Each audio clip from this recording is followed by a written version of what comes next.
Dear students, આપણે ગુરુત્વાકર્ષણ પ્રકરણના બાકીના દાખલાઓ જરા જોઈએ, જેમાં રકમ નંબર 16 સ્વાધ્યાયના દાખલાઓ આપણે જોઈ રહ્યા છીએ. પૃથ્વીને નિયમિત દળ ઘનતા ધરાવતો ગોળો ધારીને જો પદાર્થનું સપાટી ઉપર વજન 250 ન્યૂટન હોય તો પૃથ્વીના કેન્દ્ર તરફ અડધા અંતરે એનું વજન કેટલું હશે? અગાઉના પ્રશ્નમાં ઊંચે જોઈએ તો અહીંયા પૃથ્વીની સપાટીથી r/2 જેટલું અંતરે એનું વજન કેટલું હશે તે. આ પ્રશ્ન તમારે MCQ માટે તૈયાર રાખવાનો. અમુક વખતે હું કહું કે આ પ્રશ્ન MCQ માટે વધારે પૂછાય તો આપણે એ પ્રમાણે યાદ રાખવાનું. તો સૂત્ર કયું યાદ રાખવાનું? તો પૃથ્વીની પૃથ્વીની સપાટીથી d ઊંડાઈએ ગુરુત્વ પ્રવેગ GD બરાબર G1 - d/r. d ઊંડાઈએ ગુરુત્વ પ્રવેગનું સૂત્ર છે. તો G1 - d કેટલું લેવાનું છે? r/2, કેમ કે રકમમાં કીધું છે અડધા અંતરે. તો હવે r કેન્સલ, તો 1 - 1/2 એટલે G/2 બરાબર. તો હવે ગુરુત્વ પ્રવેગ કેટલો થશે? અડધો થશે. હવે એ ઊંડાઈએ વજન W બરાબર mg, આપણને ખબર છે W બરાબર mg. અહીંયા d ઊંડાઈએ છે તો એ વખતે એમની કિંમત તો આપેલી છે, કેટલું છે? 250 આપેલું છે બરાબર સપાટી ઉપર, અને એ સપાટી ઉપર આપેલું છે. તો અહીંયા શું થશે? એનું અડધું એટલે 250 ભાગ્યા 2 એટલે 125 ન્યૂટન જેટલું વજન થશે. તમે સમજી શકો છો કે પૃથ્વીની સપાટી પર વજન 250, તો પૃથ્વીની સપાટીથી કેન્દ્ર તરફ અડધા અંતર એટલે ત્રિજ્યાનું અડધું એટલે r/2 અંતરે એનું વજન 125 ન્યૂટન એટલે 250 ભાગ્યા 2 એટલે 125 ન્યૂટન જેટલું મળે. બરાબર. સાવ ઇઝી ક્વેશ્ચન્સ છે. ખાલી આ એક સૂત્ર તમારે યાદ રાખવાનું. અગાઉના પ્રશ્નમાં તમે જુઓ કે એમાં પૃથ્વીની ત્રિજ્યા કરતાં અડધી ઊંચાઈએ કીધું હતું. પૃથ્વીની સપાટીથી અડધી ઊંચાઈ એટલે r/2 માટે, અને એમાં 28 ન્યૂટન જેટલો જવાબ હતો આપણો. કેટલો હતો? 28 ન્યૂટન જવાબ હતો. 63 હતું એની જગ્યાએ 28 થયું. ઉપર જાવ ઘટે તો ક્લિયર ખબર છે ને? પૃથ્વીની સપાટીથી ઉપર જાવ તો પણ ઘટે, નીચે જાવ તો પણ ઘટે. તો પૃથ્વીની સપાટીમાં ઉપર 63 હતું, એની જગ્યાએ કેટલું થયું? 28 ન્યૂટન થયું. જ્યારે આ દાખલામાં 250 હતું બરાબર ને, અને એ 250નું અડધું કેટલું થયું? 125 ન્યૂટન થયું. બંને દાખલાઓ સરસ છે, 15 અને 16. થિયરી ના પૂછાય તો દાખલો પણ તમારે ધ્યાનમાં રાખવાનો. 17મો પ્રશ્ન. પૃથ્વીની સપાટી પરથી 5 કિલોમીટર પ્રતિ સેકન્ડની ઝડપે ઉર્ધ્વ દિશામાં એક રોકેટ છોડવામાં આવે છે. પૃથ્વી પર પાછા આવતા અગાઉ રોકેટ કેટલે દૂર જશે? પૃથ્વીનું દળ 6 × 1024 kg આપેલું છે. પૃથ્વીની ત્રિજ્યા 6400 કિલોમીટર અથવા તો 6.4 × 10⁶ મીટર આપેલું છે. સાર્વત્રિક ગુરુત્વાકર્ષણનો અચળાંક capital G 6.67 × 10⁻11 newton metre square પ્રતિ kg² આપેલું છે. હવે અહીંથી રોકેટ છોડ્યું છે તો ધીમે ધીમે એનો વેગ ઘટીને 0. તો એ પૃથ્વી પર પછી શું આવશે? એ પાછું આવશે. તો એ સંજોગોમાં પૃથ્વી પર પાછા આવતા અગાઉ કેટલે દૂર સુધી જશે, તો કેટલું ઊંચે જશે, કેટલી ઊંચાઈ પ્રાપ્ત કરશે એ આપણે શોધવું છે. તો એ સંજોગોમાં પૃથ્વીની સપાટી ઉપર કુલ ઉર્જા અને મહત્તમ ઊંચાઈએ કુલ ઉર્જા ઉર્જા સંરક્ષણના નિયમને આધારે આપણે લખી શકીએ. બરાબર. ઓકે, હવે અહીંથી રોકેટ છોડ્યું તો વેગ ઘટીને ઉપર કેવો થઈ જાય? શૂન્ય થઈ જાય. બરાબર. તો એ સંજોગોમાં રોકેટની પ્રારંભિક ઝડપ v હોય તો અંતિમ ઊંચાઈએ ઝડપ કેટલી આવે? 0 આવે, કારણ કે ત્યાં વેગ ઘટીને શૂન્ય થશે. તો સપાટી પર કુલ ઉર્જા બરાબર મહત્તમ ઊંચાઈએ કુલ ઉર્જા. હવે સપાટી માટે અહીંયા સમીકરણ લખ્યું છે k1u1 બરાબર k2u2, જ્યાં k એટલે અહીંયા v1 લઈ શકીએ, ગતિ ઉર્જા એટલે k અને સ્થિતિ ઉર્જા એટલે v. v પણ કહી શકાય, મેં અગાઉ કીધું તમે u પણ લખી શકો. તો હવે k1u1 v1 આપણે v1 લેજો તમે બરાબર k2v2. હવે ગતિ ઉર્જાનું સૂત્ર ખબર છે 1/2 mv². તો અહીંયા 1/2 mv². પૃથ્વીની સપાટી ઉપર સ્થિતિ ઉર્જાનું સૂત્ર યાદ રાખવાનું છે, આપણે અગાઉ મેળવેલું છે થિયરીમાં. તો પૃથ્વીની સપાટી પર સ્થિતિ ઉર્જા બરાબર -gmem/re, કેમ કે પૃથ્વીની ત્રિજ્યા હોવાની ને, પૃથ્વીની સપાટી ઉપર છે એનું સૂત્ર છે gmem/re સ્થિતિ ઉર્જાના સંદર્ભમાં. આગળ નિશાની કઈ આવે? ઋણ આવે. હવે k2 અંતિમ ઊંચાઈએ વેગ કેવો છે? 0. ધીમે ધીમે વેગ ઘટીને 0. અંતિમ ઊંચાઈએ વેગ 0 તો 1/2 mv² ના આધારે મહત્તમ ઊંચાઈ ગતિ ઉર્જા કેવી થઈ જવાની? ત્યાં 0 થઈ જવાની. મહત્તમ ઊંચાઈ ગતિ ઉર્જા કેવી થશે? 0. પણ ત્યાં સ્થિતિ ઉર્જા મળવાની, તો સ્થિતિ ઉર્જાનું સૂત્ર -gmem પણ છેદમાં re+h લખવાનું. બરાબર. તો gmem/re+h સૂત્ર ખબર પડી? 1/2 mv² પ્લસ -gmem/re બરાબર 0 પ્લસ -gmem/re+h. આપણે તો ઊંચાઈ h શોધીશું. હવે આમાં 1/2 mv² બરાબર સાદુરૂપ આપીએ તો gmem/re, આ માઇનસ પેલી બાજુ જશે તો ત્યાં પ્લસ થઈ જશે અને આ માઇનસ અહીંયા.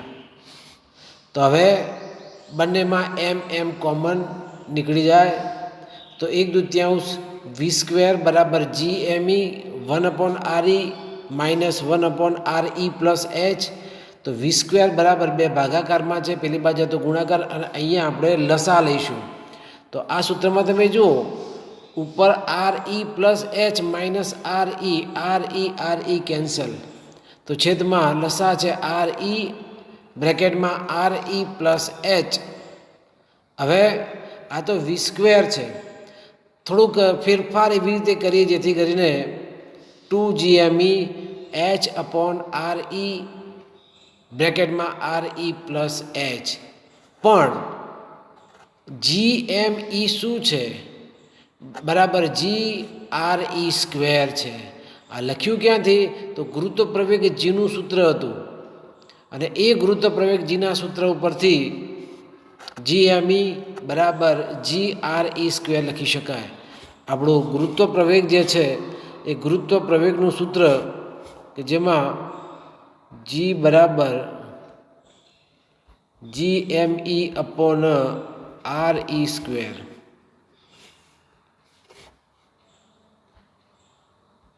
g બરાબર gme/re². તો આના આધારે gme બરાબર gr² આપણે લખ્યું છે. સાદુરૂપ આપવાનું, અહીંયા એક re કેન્સલ, તો v² બરાબર 2gre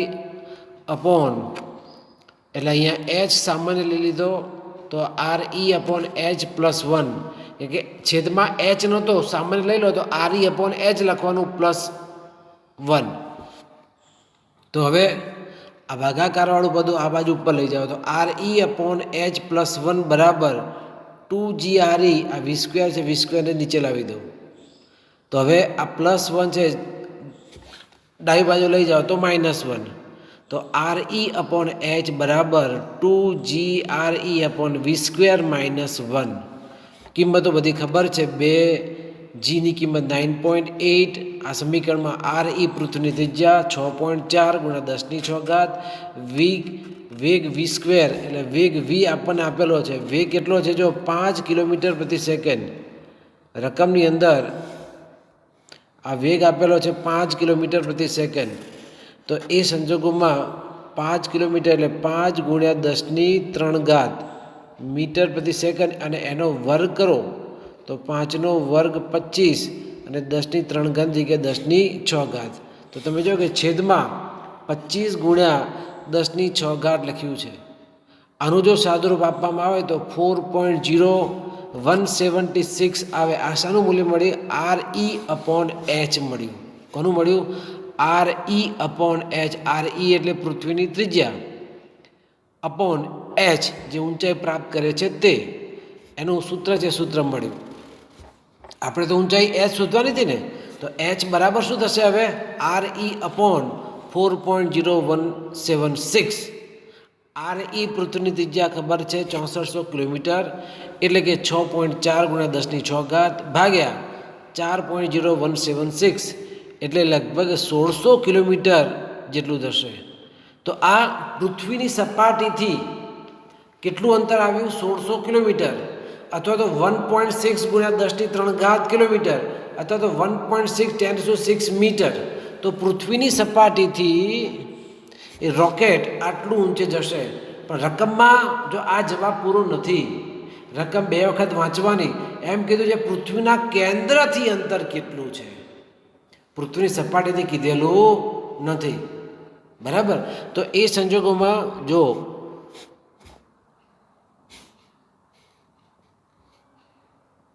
અહીંયા કેટલે દૂર ઉપર જશે પૃથ્વીના કેન્દ્રના સંદર્ભમાં, તો એ સંજોગોમાં પૃથ્વીની ત્રિજ્યા 6400 કિલોમીટર અને આ 1600 કિલોમીટર.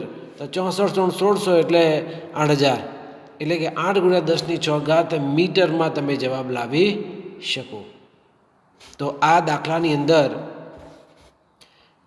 શું કર્યું આપણે? K1V1 બરાબર K2V2. આ સૂત્ર તમારે ખાલી યાદ રાખવાનું છે. અને પછી v² ને કરતા કરો, અને એના આધારે RE/H કરતા કરીને શોધી કાઢો, અને એના આધારે છેવટે H બરાબર RE/4.016. તો તમને 1.6 × 10⁶ મીટર જવાબ મળે. અને એમાં પૃથ્વીની ત્રિજ્યા એડ કરી દો તો 8 × 10⁶ મીટર જવાબ આપણો આવશે.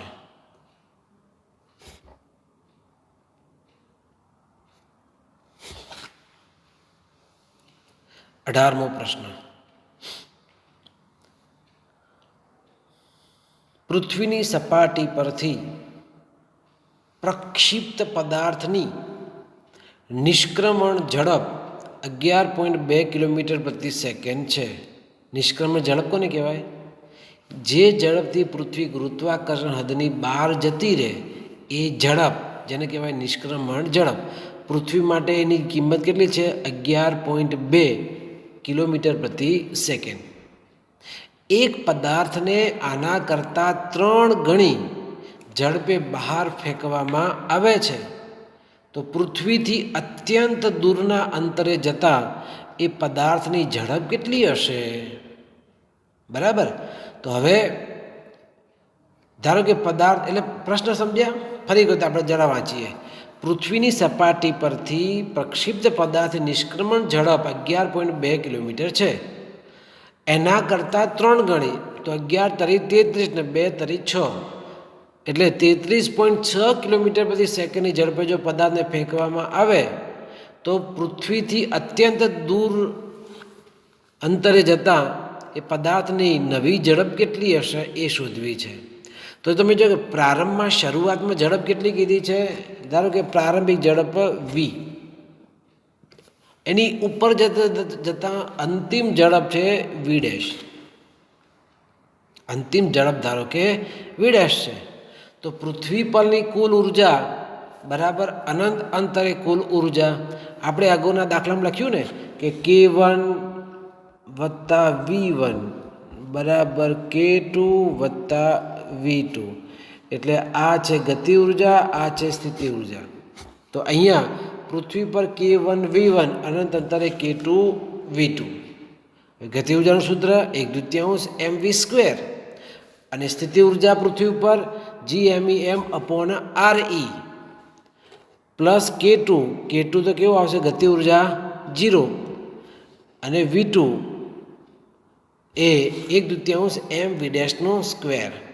અનંત અંતરે અહીંયા સ્થિતિ ઉર્જા આપણે 0 લેવાની છે. આ પરિણામની અંદર VE નિષ્ક્રમણ ઝડપનું સૂત્ર હતું √2gME/RE. તમને સવાલ થાય કે આ સૂત્ર આપણે નિષ્ક્રમણ ઝડપનું સૂત્ર છે. VE બરાબર, જે યાદ રાખવું પડે, VE બરાબર √2gME/RE. તો અહીંયા GME/RE છે, અહીંયા વર્ગમૂળ છે, તો આપણે V² કરવો પડે. તો તમે જો અહીંયા VE નો સ્ક્વેર લખેલું છે ને, તો 1/2 mv² માઇનસ 1/2 mve² બરાબર 1/2 mv². બધા પદોમાં 1/2 m કેન્સલ કરી નાખો, તો મળતું પરિણામમાં V² માઇનસ VE² v'². પણ અહીંયા અંતિમ ઝડપ કેટલી છે? પ્રારંભિક કરતાં 3 ગણી કહી દીધી છે રકમમાં. કેટલી ગણી કીધી છે? 3 ગણી કહી દીધી છે. તો 3ve² માઇનસ ve² v'². તો 3નો વર્ગ એટલે 9, ve² માઇનસ ve² બરાબર v'². તો 9માંથી 1 જાય એટલે 8ve² બરાબર v'². VEની કિંમત આપેલી છે 11.2 આપેલી છે. તો 8 ગુણ્યા 11.2નો વર્ગ બરાબર v'². તો અહીંયા 11.2નો વર્ગ કરવાનો ગુણ્યા 8, અને પછી જો વર્ગમૂળ કરીએ તો v' 31.67 એટલે લગભગ 31.7 કિલોમીટર પ્રતિ સેકન્ડ. કે અહીંયા આ એકમ છે કિલોમીટર પ્રતિ સેકન્ડ, તો અહીંયા 31.7 કિલોમીટર પ્રતિ સેકન્ડ આવે. તો પૃથ્વીની સપાટી ઉપર જનરલી નિષ્ક્રમણ ઝડપ 11.2 કિલોમીટર પ્રતિ સેકન્ડ હોય, એનાથી 3 ગણો ઝડપે જો પદાર્થને ફેંકવામાં આવે તો એની અનંત અંતરે, અત્યંત દૂરના અંતરે ઝડપ 31.7 કિલોમીટર પ્રતિ સેકન્ડ જેટલી થશે. કેટલાક વિદ્યાર્થી આમ ઉતાળમાં કહી દે કે ભાઈ એની 3 ગણી, તો 33.2 33.6 ના, એવું ના ચાલે. અહીંયા 33 નથી, જવાબ કેટલો મળ્યો? 31.7 મળ્યો. એટલે આપણે પ્રોપર સૂત્ર છે એ સૂત્રનો ઉપયોગ કરવો પડે. બરાબર?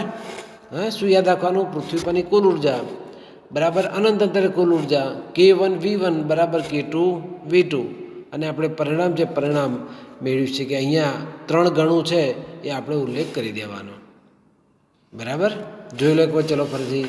K1 V1 બરાબર K2 V2 1/2 mv² minus GMEM/RE બરાબર K2 એટલે 1/2 v'² પ્લસ અનંત અંતરે સ્થિતિ ઉર્જા હંમેશા 0 હોય, પણ છેલ્લે આપણે આ પરિણામનો ઉપયોગ કરવાનો થશે. એટલે 1/2 m છે ને, m સાઈડમાં રાખવાનું છે, GM/RE છે. તો વર્ગમૂળના સંદર્ભમાં 1/2 2 નથી, એટલે 1/2 તમારે ત્યાં ગુણવા પડે. 2 વડે ગુણીને 2 વડે ભાગો તો પરિણામ આવું મળે. એટલે માટે 1/2 mve² બરાબર 1/2 mv'². 1/2 m બધામાં સામાન્ય, પણ છેલ્લે v² બરાબર 3ve² લખવાનું છે. VE તો 11.2 આપેલું છે, તો અહીંયા v' બરાબર 31.7 કિલોમીટર પ્રતિ સેકન્ડ જવાબ આપણો આવે. સ્વાધ્યાયનો છેલ્લો દાખલો. પૃથ્વીની સપાટીથી 400 કિલોમીટર ઊંચાઈએ એક ઉપગ્રહ કક્ષામાં ભ્રમણ કરે છે. ઉપગ્રહને પૃથ્વીના ગુરુત્વાકર્ષણની અસરમાંથી બહાર મોકલવા માટે કેટલી ઉર્જા ખર્ચવી પડે?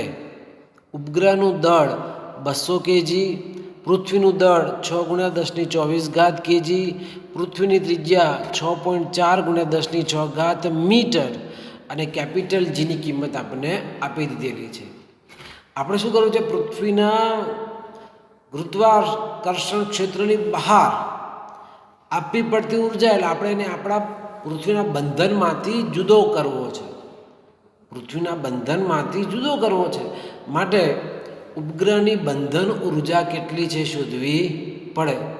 ચાલો હવે બંધન ઉર્જા h ઊંચાઈ છોડેલો છે તો બંધન ઉર્જાનું સૂત્રના સંદર્ભમાં Gmem/2 Re+H સૂત્ર યાદ રાખવાનું. Gmem/2 Re+H જે ઉપગ્રહની બંધન ઉર્જાનું સૂત્ર છે. G અચળાંક આપેલો છે, m e પૃથ્વીનું દળ આપેલું છે, m એટલે ઉપગ્રહનું દળ આપેલું છે. જે ઉપગ્રહનું દળ તમે જો કે અહીંયા 200 kg છે તો Gmem આવી ગયું છેદમાં 2 Re+R અને A2 Re પૃથ્વીની ત્રિજ્યા અને કેટલી ઊંચાઈએ તો એ ઊંચાઈ 400 કિલોમીટર એટલે ત્યાં 0.4 × 10⁻6 લખી શકીએ. કેમ કે અહીંયા 0.4 × 10⁻6 કરવા પડે. કેમ કરવા પડે? કે એના આગલું પદ કેટલું છે? 10⁻6 ઓર્ડરમાં છે તો બાકીનું બાજુનું પદ છે એ 10⁻6 વાળું આવવું જોઈએ તો જ સરવાળો પ્રોપર જલ્દીથી બને. બરાબર? માટે સામાન્ય કાઢી શકાય માટે ત્યાં 10⁻6 ઓર્ડરમાં 0.4 × 10⁻6 આપણે લખ્યું. અને જો સાદરૂપ આપવામાં આવે તો જવાબ છે તે 5.9 × 10⁹ જૂલ જેટલો જવાબ મળે. આ પ્રશ્ન છે એ 2 માર્ક્સમાં પૂછો તો પૂછાય, MCQમાં પૂછો તો પણ પૂછાય. તમારે અમુક સૂત્રો છે એ સૂત્રો યાદ રાખવાના. સૂત્રો છે તમે તમારા ટેબલ સ્ટડીઝ ટેબલ ઉપર તમે લખીને રાખો. થોડોક મહાવરો કરશો તો તમને એ સૂત્રો છે એ યાદ આવતા જશે અને પરીક્ષામાં તમે એને એટેમ્પ કરી શકશો અને સાચો જવાબ તમને મળશે. તો ડિયર સ્ટુડન્ટ્સ, અહીંયા આપણું જે પ્રકરણ 8 એના બધા જ દાખલાઓ આપણે અહીંયા પૂર્ણ કરીએ છીએ. હવે પછી પાર્ટ 2 લેવાનું થશે. પાર્ટ 1 ભૌતિક વિજ્ઞાન ધોરણ 11 ફિઝિક્સ એ આજે પૂરું. હવેથી પાર્ટ 2 અને એના પ્રકરણો વિશે આપણે નવી નવી બાબતો સાથે મળતા જઈશું, નવું નવું શીખતા જશું. પણ પાર્ટ 1 અહીંયા પૂરો થાય છે એનો મતલબ એ નથી કે આપણે પાર્ટ 2 સાઈડમાં મૂકી દેવાનું. જો સારી રેન્જ જો લાવવી છે તમારે માર્ક્સની, JEE નીટમાં પણ સારું પરફોર્મન્સ જો કરવું છે તો આપણું પાર્ટ 1 તમારા માટે બહુ જ અગત્યનું થઈ જશે. કેમ કે એ આપણું ફંડામેન્ટલ ફિઝિક્સ છે અને એમાં પ્રાથમિક માહિતી જ તમે મેળવી છે અને એનો ઉપયોગ હવે પછી કેટલાક જે MCQ લેવલના ક્વેશ્ચનો આવે એમાં આપણે કરી શકીએ. એટલે વખતો વખત એક નિયમિતતા સાથે તમારે પાર્ટ 2 છે એ તો આપણે ભણવાના જ છીએ, પણ સાથે સાથે પાર્ટ 1ના જે પ્રકરણો છે એ તમારે રેગ્યુલર રીતે એક ચોક્કસ ટાઈમટેબલ તમે બનાવો કે મારે પાર્ટ 1 1 કલાક કે 1.5 કલાક રોજ વાંચવાનું જ છે. તમે પ્રકરણ તમે ડિસાઈડ કરી નાખો. 1 થી 8 પ્રકરણ છે તો એ 1 થી 8 પ્રકરણમાં આપણે અઠવાડિયાના જે દિવસો છે એ અઠવાડિયાના સાથે 7 દિવસોમાં પહેલું ચેપ્ટર બહુ ઇઝી છે, બરાબર, ભૌતિક વિજ્ઞાન. પણ બાકીના પ્રકરણો છે એમાં રોજનો તમે 1.5 કલાક આપો તો પણ 7 દિવસમાં 7 પ્રકરણો આપણા દર અઠવાડિયે થઈ જાય. ભણ્યા પણ નિયમિત રીતે પુનરાવર્તન પણ થવું જોઈએ. એટલે તમે નક્કી કરી નાખો મારે દર સોમવારે બીજું ચેપ્ટર લેવાનું, મંગળવારે ત્રીજું લેવાનું, બુધવારે ચોથું લેવાનું, ગુરુવારે પાંચમું લેવાનું, શુક્રવારે છઠ્ઠું લેવાનું, શનિવારે 7મું લેવાનું, રવિવારે 8મું ચેપ્ટર લેવાનું. એટલે મારા 2 થી 8 ચેપ્ટર છે એ રોજ 1.5 કલાક તમે ફાળવી દો. તો એ વધારે પણ ફાળો તો વાંધો નથી, કેમ કે અલ્ટિમેટલી તમે બધા ફ્રી છો. તો જૂનું રિકોલ કરતા જવાનું, જૂનાનો મહાવરો કરતા જવાનો, અને બાકી નવા પ્રકરણો છે એના માટે તો તમે લેક્ચર એટેન્ડ કરશો જ, અને એની તૈયારી પણ તમારી નિયમિત ચાલશે. પણ આપણે જ્યારે અભ્યાસ સારી રીતે કરવો હોય તો જૂના જે ચેપ્ટરો છે એટલે કે પાર્ટ 1ના પ્રકરણો રોજે રોજ બેઝિસ ઉપર તમારે એને રિફર કરતા રહેવાના. બરાબર? સમજી ગયા? યાદ રહેશે? કરશો ને ચોક્કસથી પાર્ટ 1. હા, આઈ હોપ કે તમે સારા સ્ટુડન્ટ છો, સારા બનીને રહેશો. મારો વિશ્વાસ છે કે તમે ચોક્કસ મેં કીધું છે એ પ્રમાણે તમે પુનરાવર્તન કરતા રહેશો. ખૂબ ખૂબ આભાર વિદ્યાર્થીઓ. અને બીજી ખાસ વાત એ પણ તમને કહી દઉં, તમે પુનરાવર્તન કરતા હોય, ક્યાંય પણ તમને મુશ્કેલી લાગે સમજવામાં પણ, તો ચોક્કસ મારું ધ્યાન દોરશો. ફરીથી શીખવું હશે તો પણ આપણે શીખવાડી દઈશું. બરાબર? ખૂબ ખૂબ આભાર વિદ્યાર્થીઓ. નમસ્તે. જય હિન્દ, જય ભારત, વંદે માતરમ.